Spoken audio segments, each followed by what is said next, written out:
فطرتاً انسان خیر کا طالب ہوتا ہے، مگر جہالت کی وجہ سے شر کو خیر سمجھ لیتا ہے۔ اس لیے کوشش یہی ہونی چاہیے کہ جہالت کو دور کیا جائے تاکہ خیر اور شر میں امتیاز کیا جا سکے۔ جوانی میں آدھا کھاؤ آدھا بچاؤ، جوانی میں جمع کیا ہوا بڑھاپے میں کام آتا ہے۔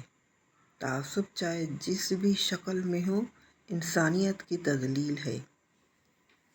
جو شخص روکھی سوکھی کھا کر بھی مطمئن رہتا ہے سب سے بڑا دولت مند ہے، کیونکہ اطمینان فطرت کی سب سے بڑی دولت ہے۔ جس چیز کا علم نہیں اس کو مت کہو، اور جس چیز کی ضرورت نہیں اس کی جستجو مت کرو، اور جو راستہ معلوم نہیں اس پر سفر مت کرو۔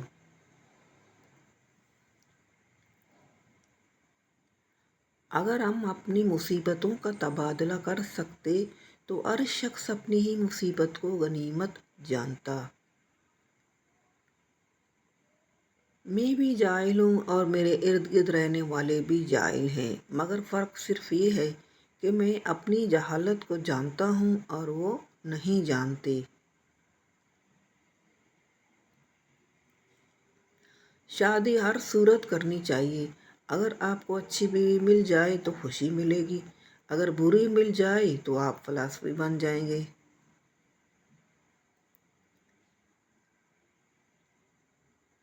جو بہت ہی اچھا لگے اسے کم ملا کرو، فائدے میں رہو گے۔ قابل رحم ہے وہ شخص جس کو مشورہ دینے والے جاہل ہوں۔ سقراط کے سامنے ایک شخص نہایت خوبرو اعلیٰ پوشاک پہنے کمال حلیہ اٹھلاتا ہوا آیا۔ آپ نے کہا آپ کچھ بولیے تاکہ آپ کی قابلیت معلوم ہو۔